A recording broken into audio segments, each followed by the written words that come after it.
What began as an abuse of power ended in a public humiliation that went around the world. A police officer pushed, insulted, and mistreated a street musician in New York until he took off his hood and left everyone in shock. What happened next left the officer speechless. Subscribe and tell us where you're watching us from. The guitar case fell onto the pavement with a dry sound, as if fate had placed it there with a purpose. It lay open, empty, with the mute hope of receiving a few coins or perhaps a lost bill from the generosity of a passerby. Around it, the park continued its course. Couples strolling, children running around, office workers rushing through their lunch break. No one seemed to pay attention to the man who, unhurried, let himself sink onto one of the wooden benches with the ease of someone who had been there before. He pulled his gray hoodie tighter around him, lifted the hood, and let the shadow cover his face.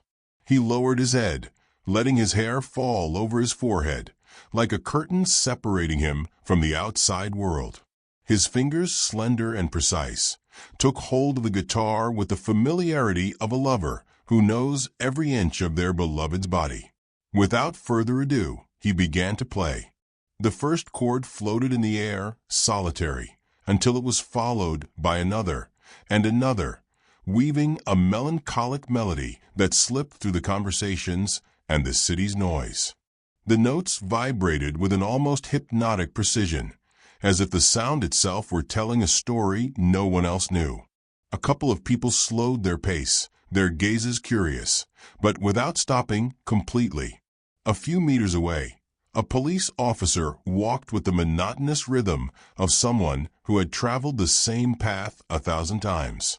His gaze moved across faces without truly seeing anyone, until something made him stop. The music.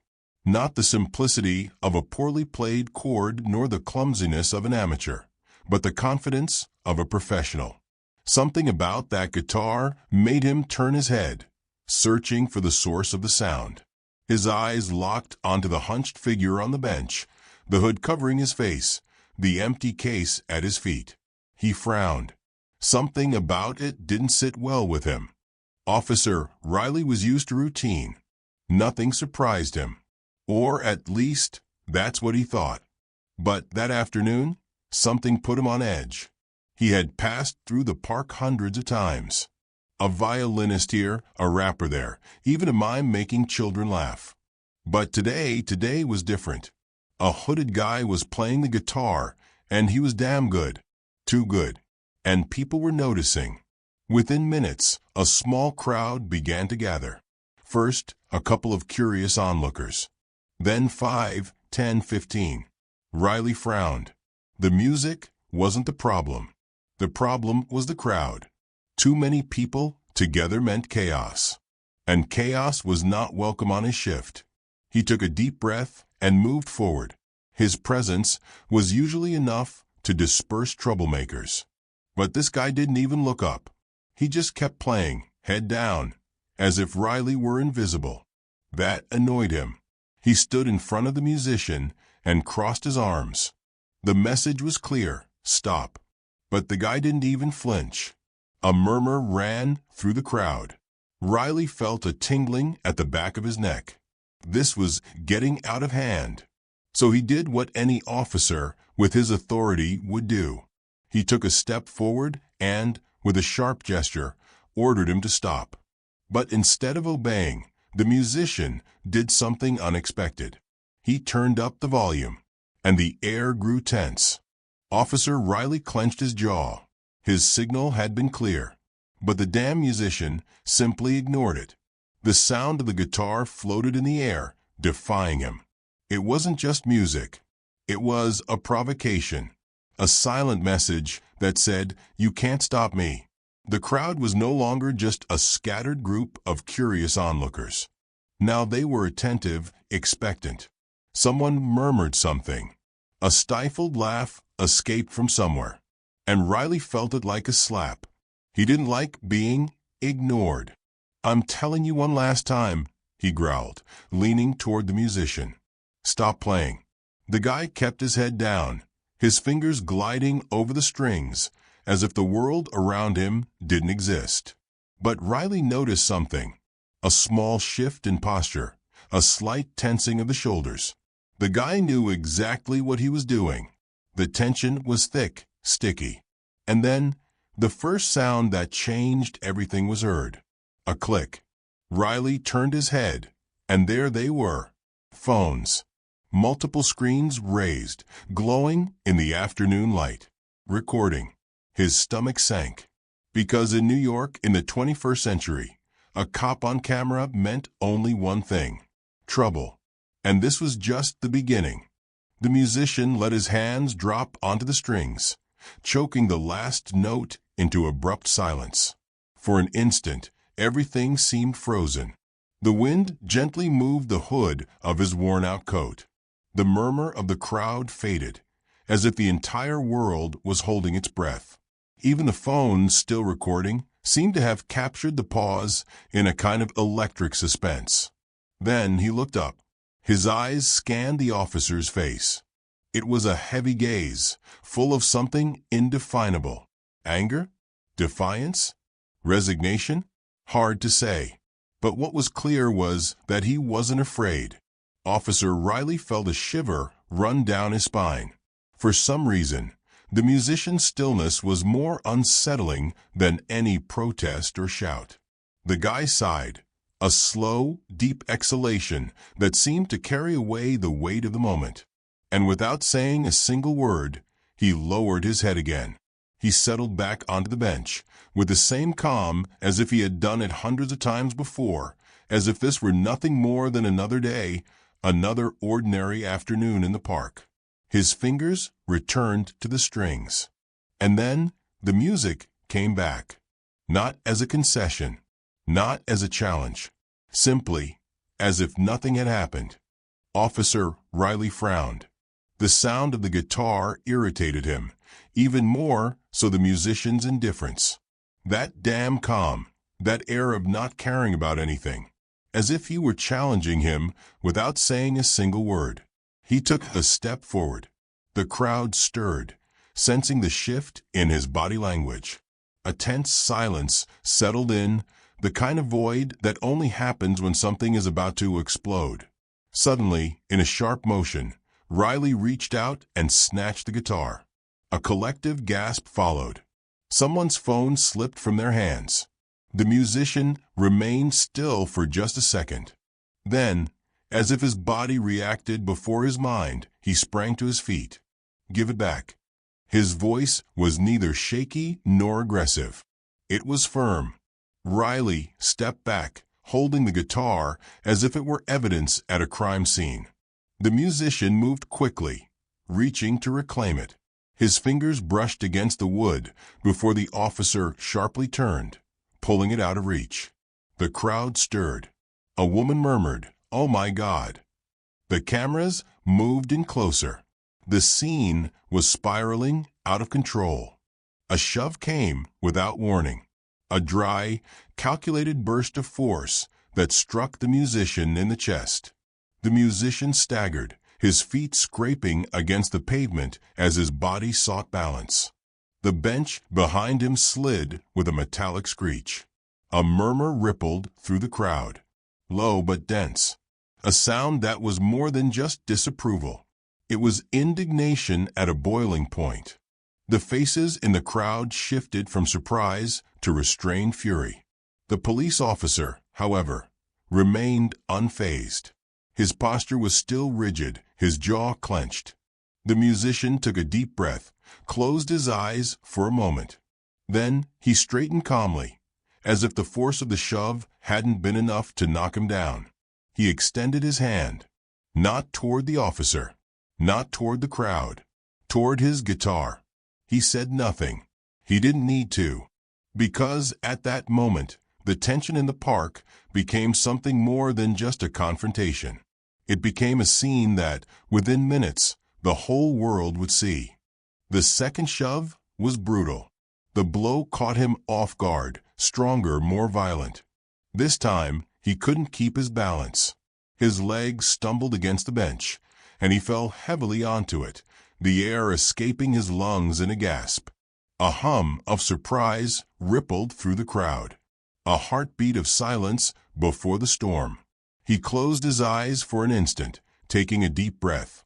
Not out of fear, not out of pain, for control, because he could already feel the heat rising up his neck, the fury vibrating in his hands. But he wasn't like that. He wouldn't respond in kind. He opened his eyes and met the officer's gaze. Cold, arrogant. The crowd was no longer murmuring. Now they were shouting, "Leave him alone." The voice rang out like a gunshot in the park. The officer snapped his head around, searching for the protester. But the crowd was no longer just a group of curious onlookers with cell phones.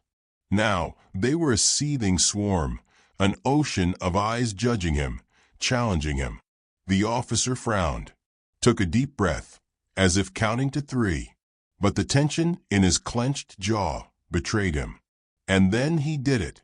He bent down, grabbed the guitar from the ground, and lifted it over his head as if it were a trophy. Or worse, as if he were about to destroy it. A whisper of disbelief ran through the crowd. The wood of the guitar creaked under the pressure of his fingers. "No," a woman screamed.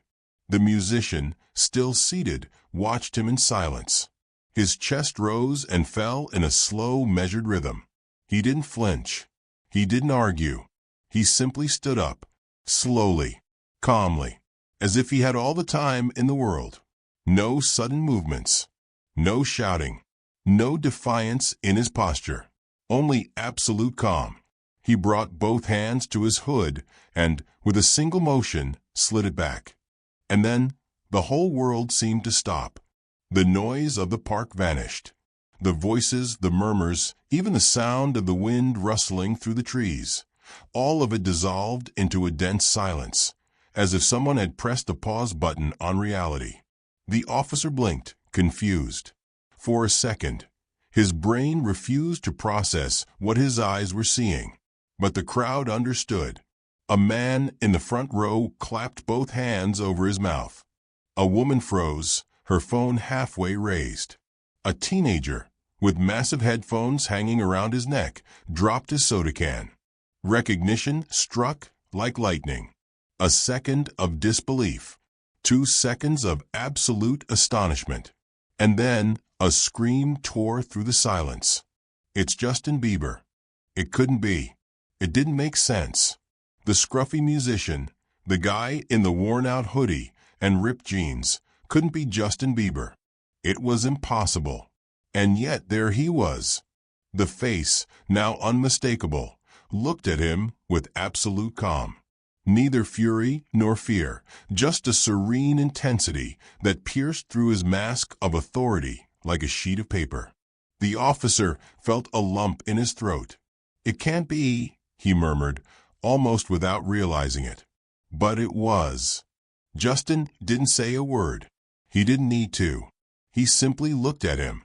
A firm, direct gaze, unblinking. As if in those few seconds he could weigh every one of his actions, measure them, expose them without the need for shouts or threats. The crowd was still in shock, but disbelief soon turned into something stronger. Indignation, fury, witnesses, record everything. Someone shouted, but they already were. Dozens of phones continued capturing every instant, every expression, every minute detail of the officer's face, now visibly pale. And then a hand emerged from the crowd.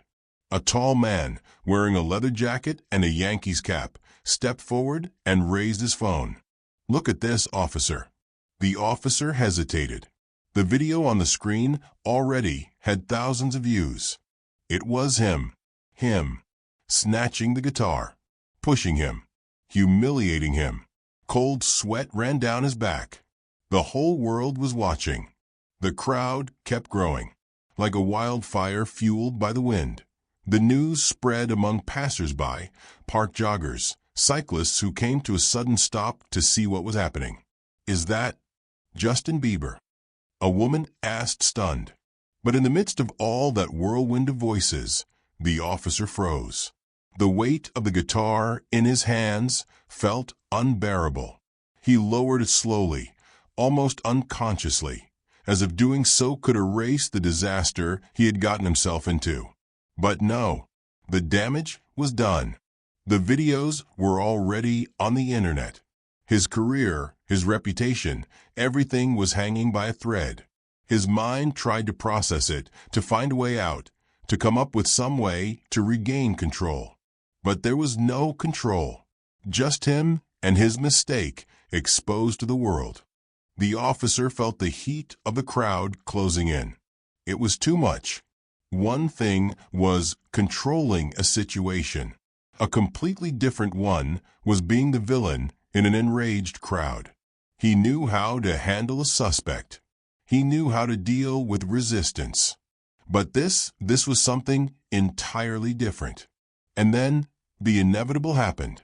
A second officer appeared through the crowd, his expression tense. He stepped forward. His tone was firm, but not aggressive. "What the hell is going on here?" The officer holding the guitar blinked, dazed. He looked at the newcomer, as if he were the first person he had seen in minutes. As if he had just woken up from a dream and suddenly realized he was standing on the edge of a cliff. The crowd murmured in anticipation. There was something in the voice of that new officer, in his posture, that commanded real authority. And then he saw him, Justin Bieber. The superior officer needed nothing more. The disheveled hair, the sweat on his forehead, the hardened expression of the artist. Justin's eyes were a mirror of absolute restraint. The flashes kept firing. With every passing second, the story grew bigger. The superior officer inhaled slowly. His expression shifted. He stepped closer to the officer, still holding the guitar, with a mix of fear and confusion. He leaned in slightly, bringing his mouth near his ear, and whispered something, just enough so that no one else could hear, just enough to drain the color from the officer's face in an instant. The officer nodded stiffly, as if every muscle in his body refused to obey. His hands trembled as he extended the guitar. The same object he had snatched away with disdain just seconds ago. Justin took the guitar without looking away from the officer. Not with anger, not with resentment. He simply held him there, trapped in a silence heavier than any words. The officer swallowed hard. The whole world was watching. Justin said nothing. He didn't need to. Instead, he turned slowly, let the weight of the guitar rest on his leg, sat down, and started playing. Everyone cheered. Everyone except one. The officer was still there, rooted to the ground. Cold sweat ran down the back of his neck. And then someone said it out loud. A passerby stopped next to him.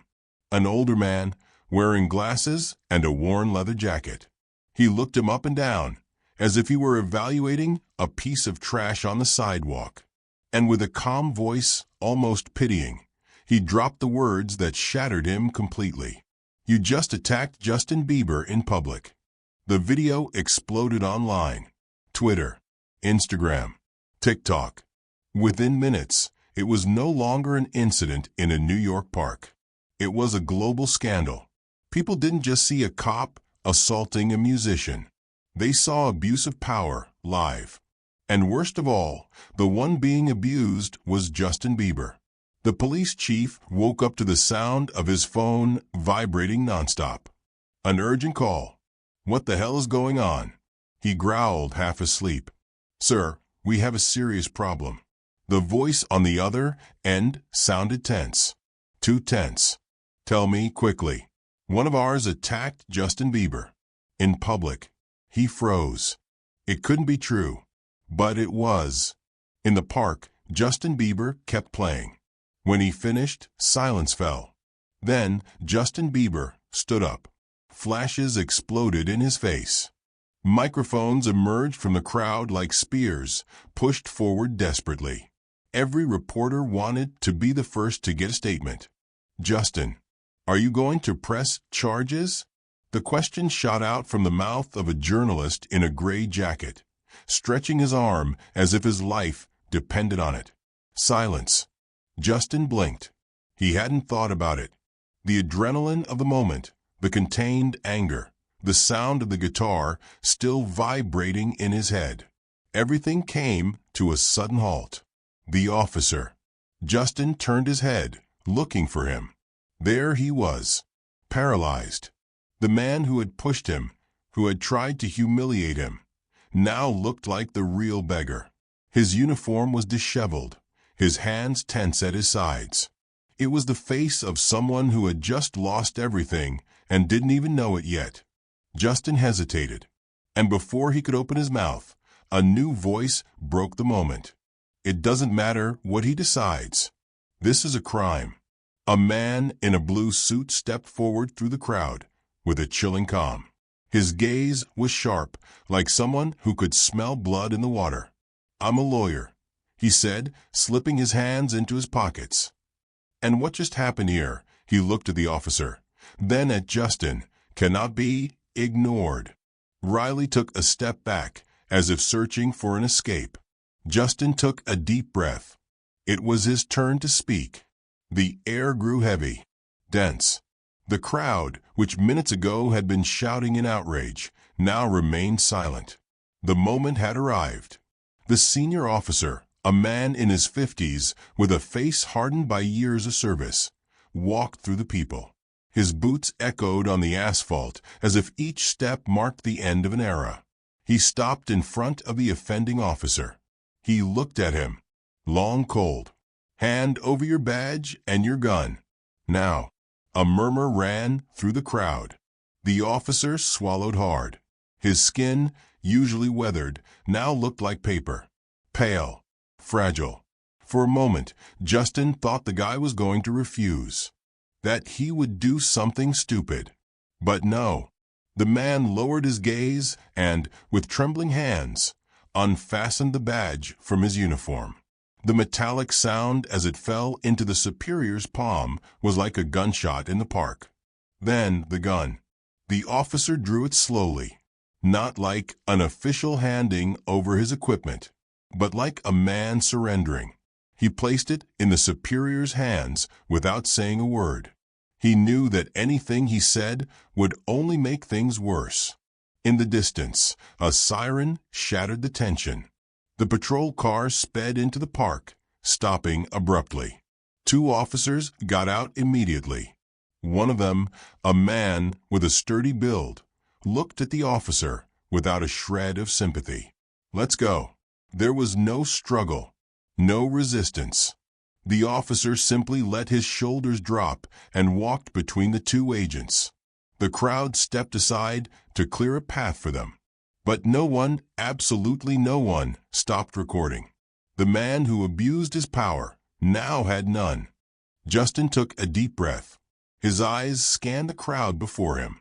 Reporters, cameras, police officers, ordinary citizens. Millions of people, even if they weren't physically there, were watching this live. He wetted his lips and, with a calmness that contrasted with the chaos around him, spoke.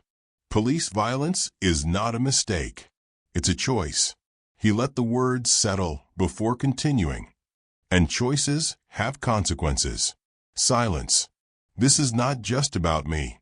This happens to people every day. But this time, there were cameras. There were witnesses. And that makes all the difference." A murmur ran through the press. They weren't expecting that. He wasn't just talking about his case. He was igniting a much bigger fire. Minutes later, social media exploded. The hashtag Justice for Justin shot up like a rocket on Twitter, TikTok, and Instagram. Millions of people were using it. In a conference room at New York City Hall, the mayor ran a hand over his face, visibly exhausted.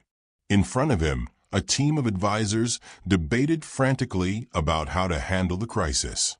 But it was already too late. The damage was done. He sighed, stood up, and walked to the podium where the cameras awaited him. He gripped the microphone firmly. He knew that every word would be analyzed down to the last syllable. The events that took place in the New York park were unacceptable. The city will not tolerate abuse of power, no matter who the victim is. Silence.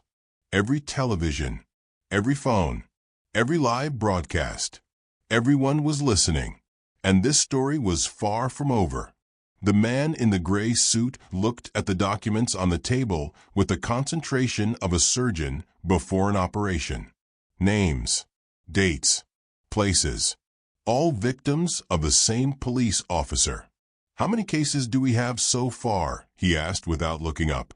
His assistant, a woman with sharp eyes and a cutting voice, flipped through her notebook. 8 confirmed.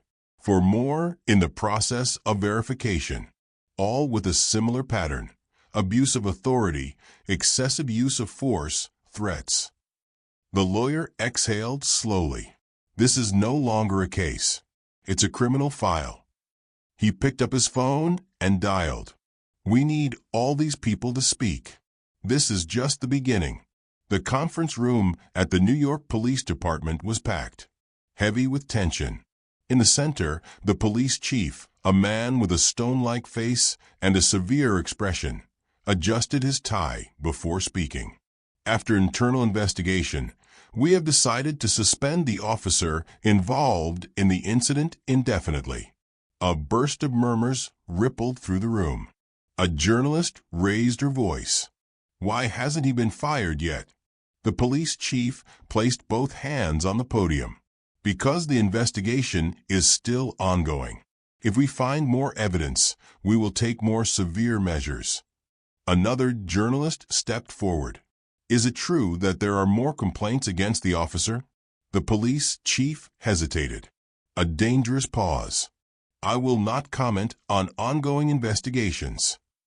Chaos erupted, but the police chief had already turned and was leaving the room. He knew that in less than 5 minutes, his response would be on every TV channel, on every phone screen. Justin Bieber turned on his phone's camera. His reflection appeared on the screen. Not that of a pop star, not that of an idol, just a guy who had been through something that millions of people lived through every day. He took a deep breath and started recording. "I want to thank everyone who has spoken up, commented, and shared this." His voice was firm, but there was something else in it. Something raw, real. "This isn't about me.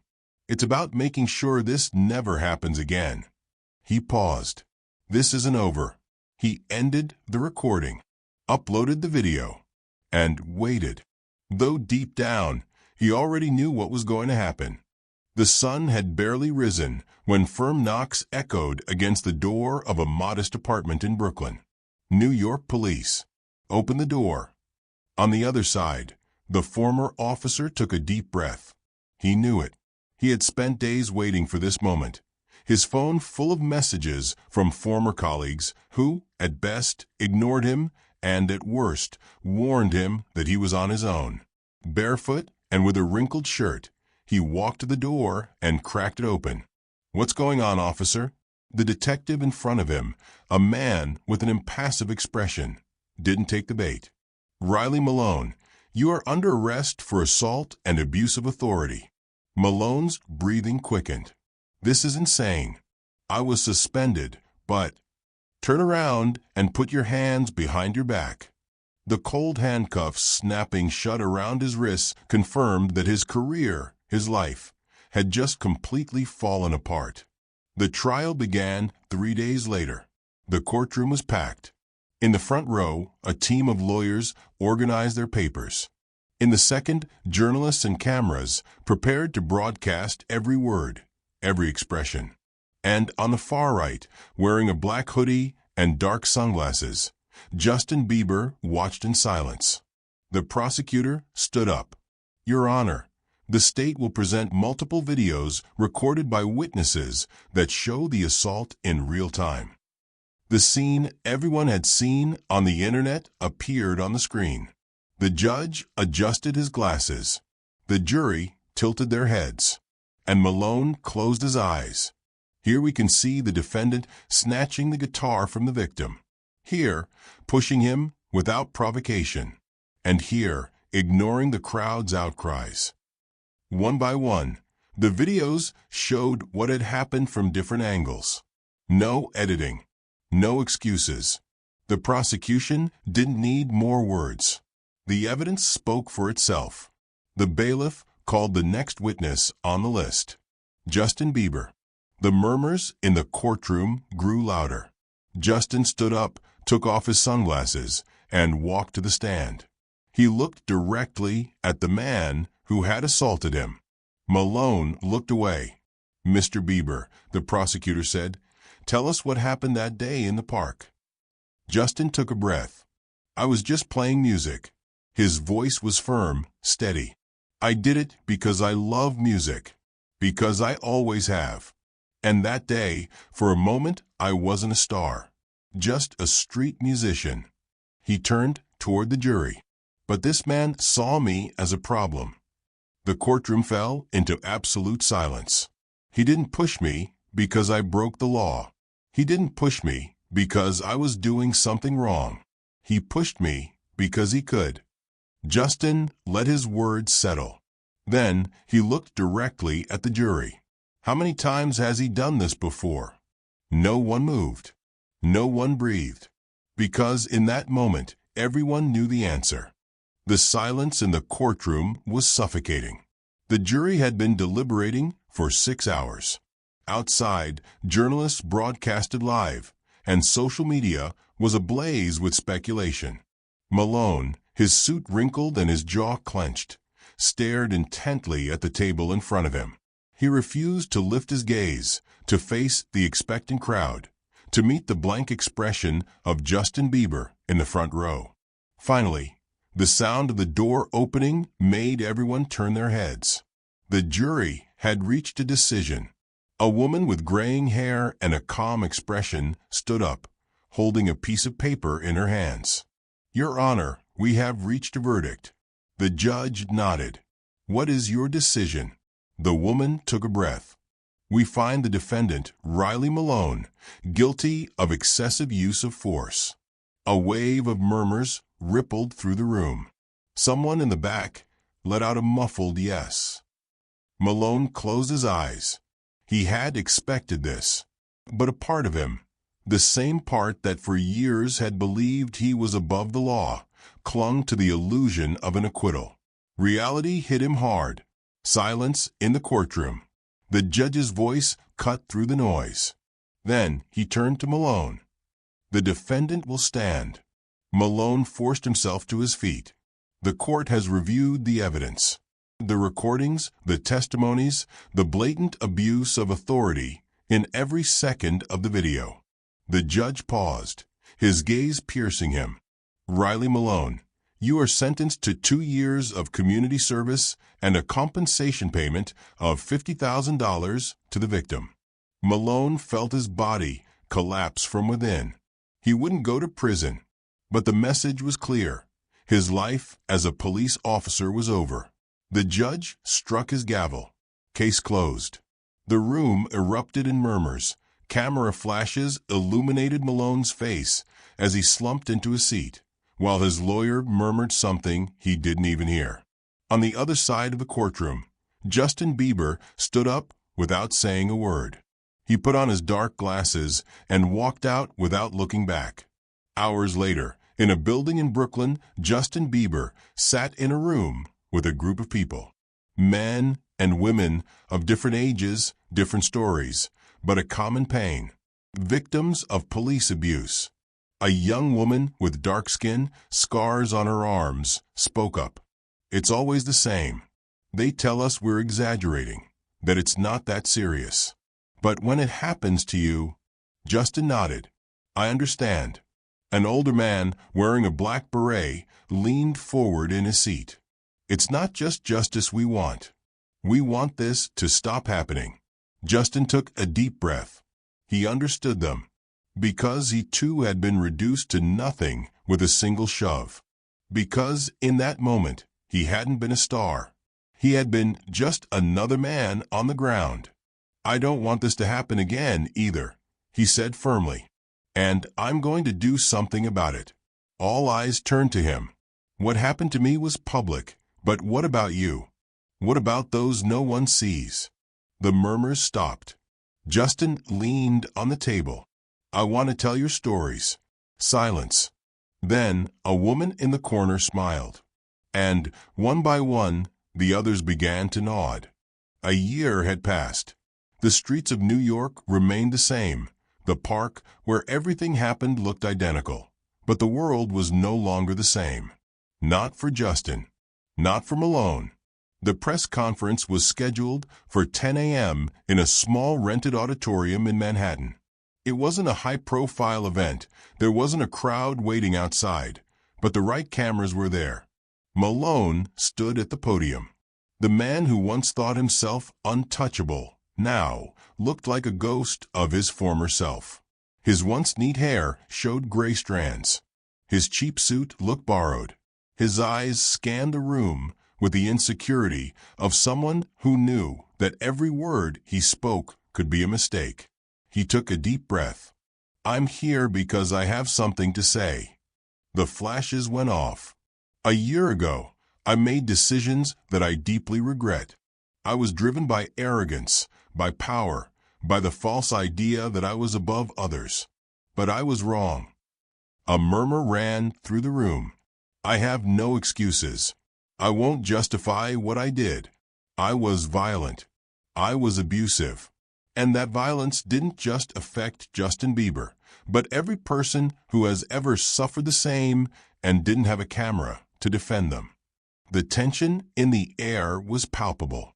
I don't expect forgiveness, he continued, his voice steadier. I don't deserve it, but I want you to know that I have changed. This past year has been difficult. I have faced what I did. I have worked with people I once ignored. I have seen the damage I caused. And the only thing I can do is say, from the deepest part of my heart. He paused. He looked directly at the camera.